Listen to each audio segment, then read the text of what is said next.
Saludos mis hermanos, qué grato poder compartirles la palabra en esta tarde, que Dios les bendiga mucho.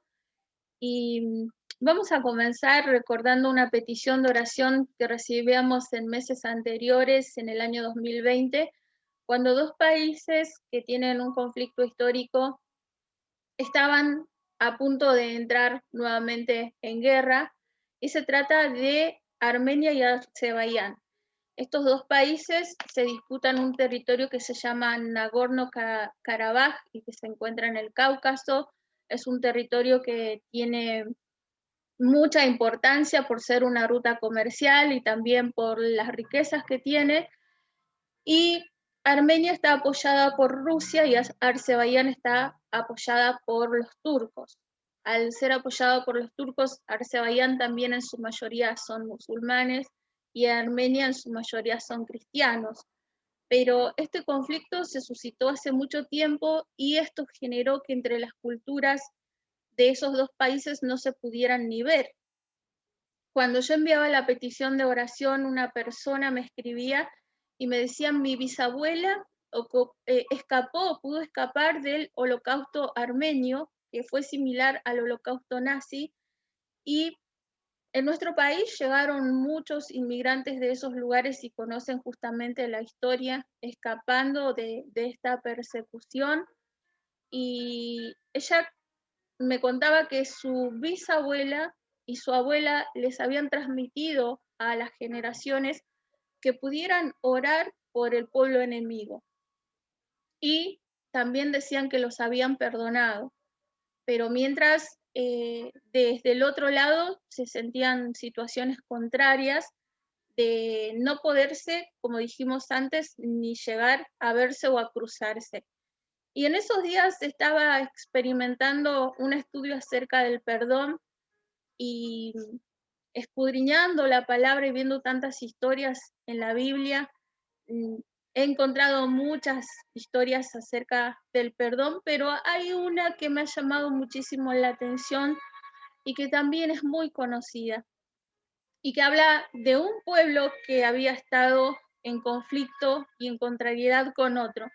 Y sabemos también en la vida personal que cuando entramos en conflicto con otros, en nuestra vida no hay paz, no hay bienestar espiritual. En nuestra vida hay ira, hay enojo, y justamente eso puede generar que vengan enfermedades y a la vez que las generaciones que están alrededor nuestro aprendan justamente acerca de esa ira y de ese enojo que nosotros tenemos. No pasó con el caso que yo les mencioné porque había una bisabuela enseñando lo que era lo correcto y además era cristiana. Y la palabra de Dios nos lleva a escudriñar en esta hora en el libro de Juan, a donde vamos a ver del encuentro de Jesús con la mujer samaritana. No vamos a ver todos los versículos porque es un relato medianamente largo, pero sí los vamos a ver a los más importantes. Dice lo siguiente la palabra en el nombre de Jesús. El título es Jesús y la mujer samaritana. Se encuentra en el libro de Juan en el capítulo 4. Y nosotros vamos a comenzar a leer desde el versículo 7, pasando por otros versículos más. Vino una mujer de Samaria a sacar agua y Jesús le dijo: dame de beber, pues sus discípulos habían ido a la ciudad a comprar de comer.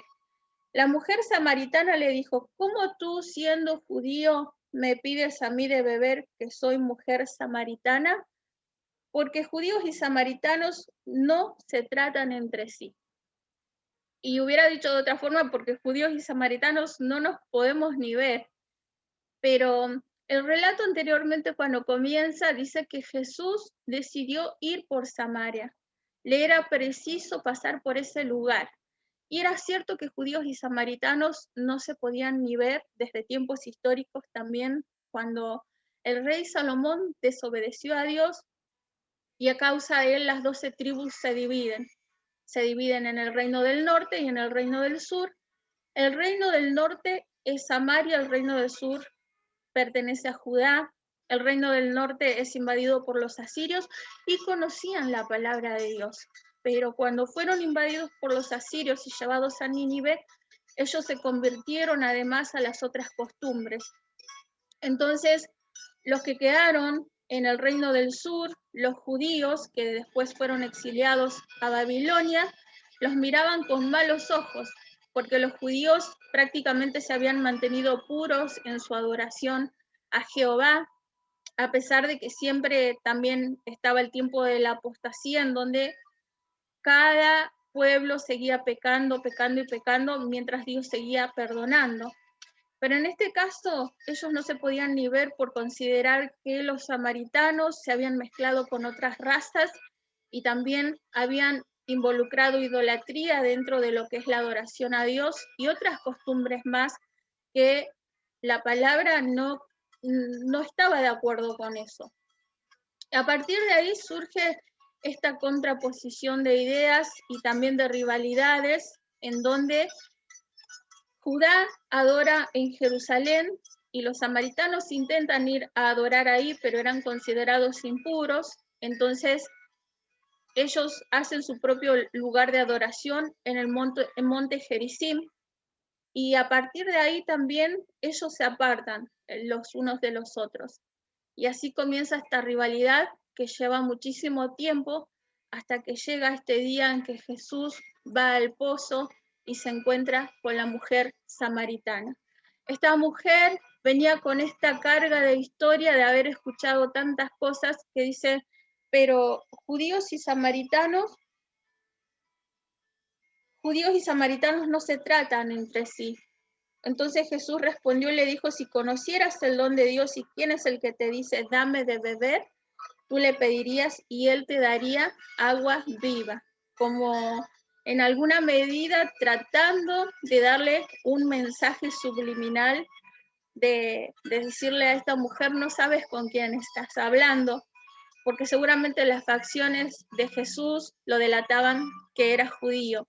Además, estaban en una hora que no era la precisa, y además una mujer no podía estar hablando con un rabino o con un rabí, y en este sentido también esta mujer iba a esa hora porque ella no se encontraba con otro tipo de gente, estaba en una situación pecaminosa, como bien Jesús la descubre más adelante.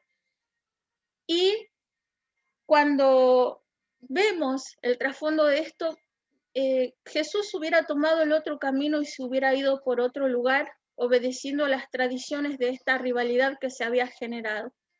Pero decide volver y esperar y justamente hablar con alguien que era considerado impuro porque no tenía una buena vida.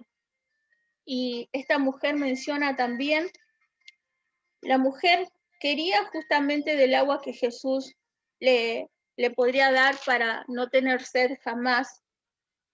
Y en el versículo 19 le dijo a la mujer, Señor, me parece que tú eres profeta, porque él empieza a dilucidar todo lo que la mujer trae consigo. Cuando le pregunta acerca de su marido, él le dice cuántos maridos ella había tenido y cuál era el marido actual. Nuestros padres, dice el versículo 20, nuestros padres adoraron en este monte y vosotros decís que en Jerusalén es el lugar en donde se debe adorar.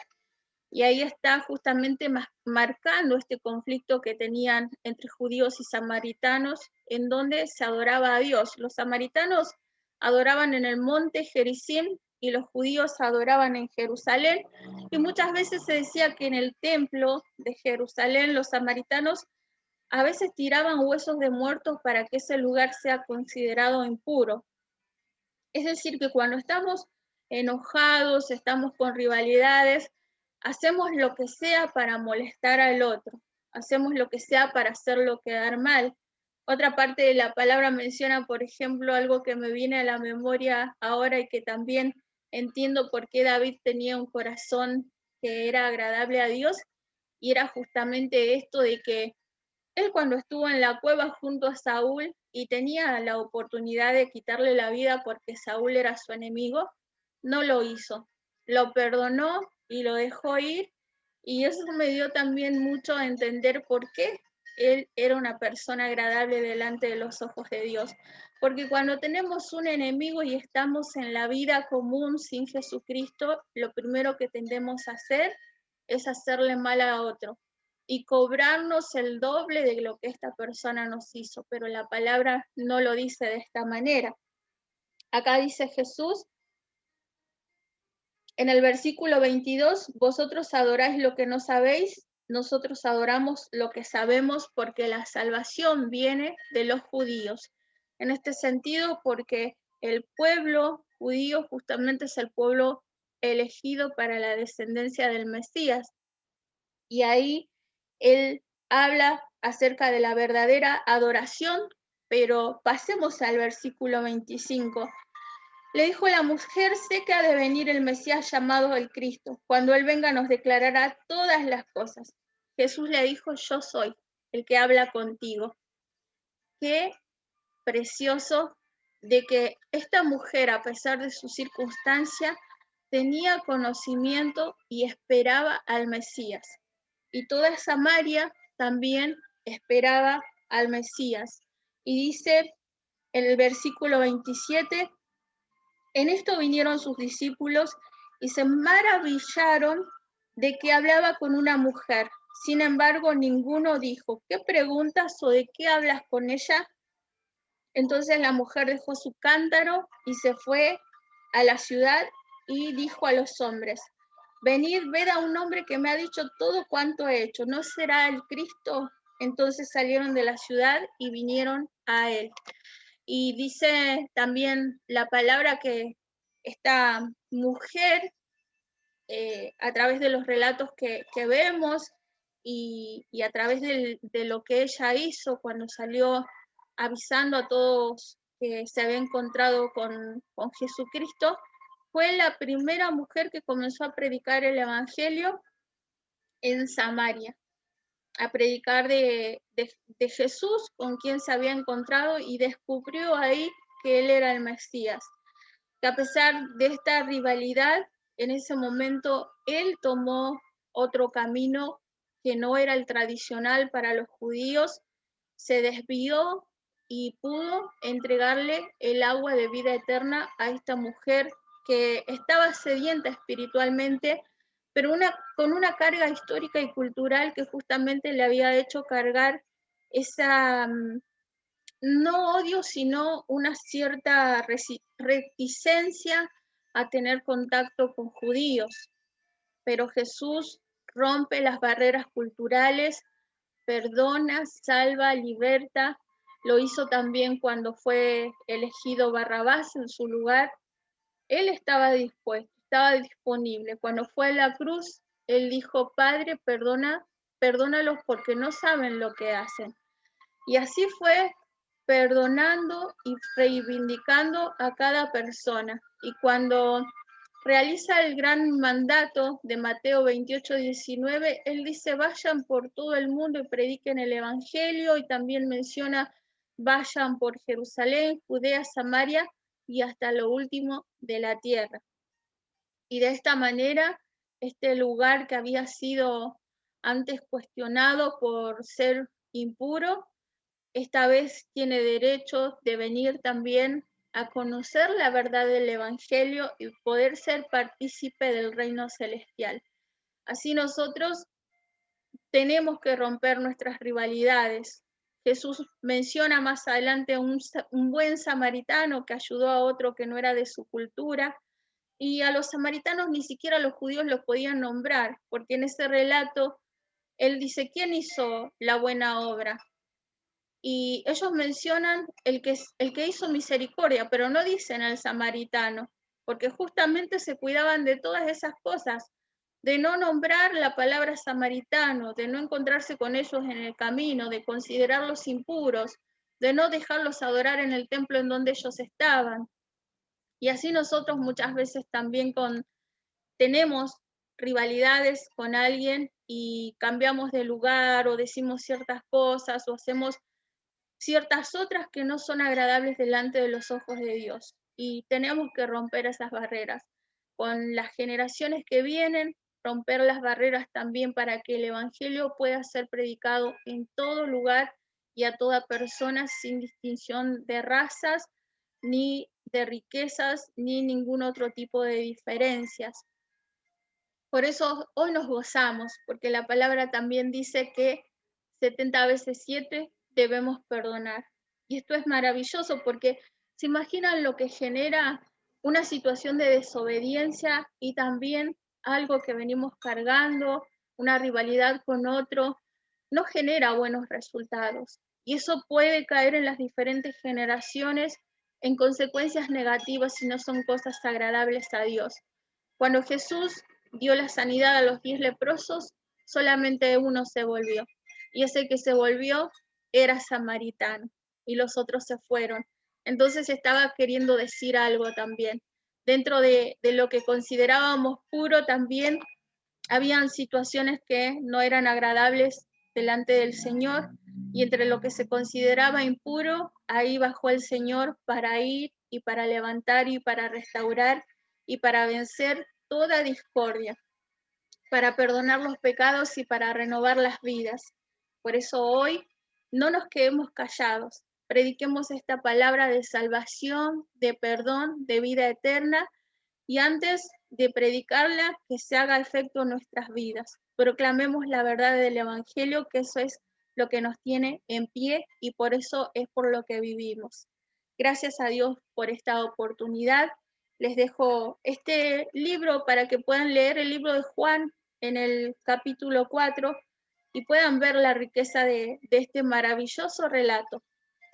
Jesús reivindicando vidas, enseñándonos del perdón y dando nuevas oportunidades a cada persona que quiera venir a su presencia.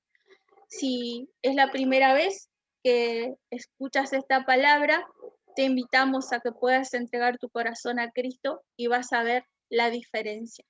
Gloria a Dios por todo lo que va a hacer en este tiempo y nos despedimos con una gran bendición para toda la familia de Cristo en el nombre de nuestro Señor y Salvador, por quien estamos aquí. En el nombre de nuestro Señor Jesucristo. Amén y amén.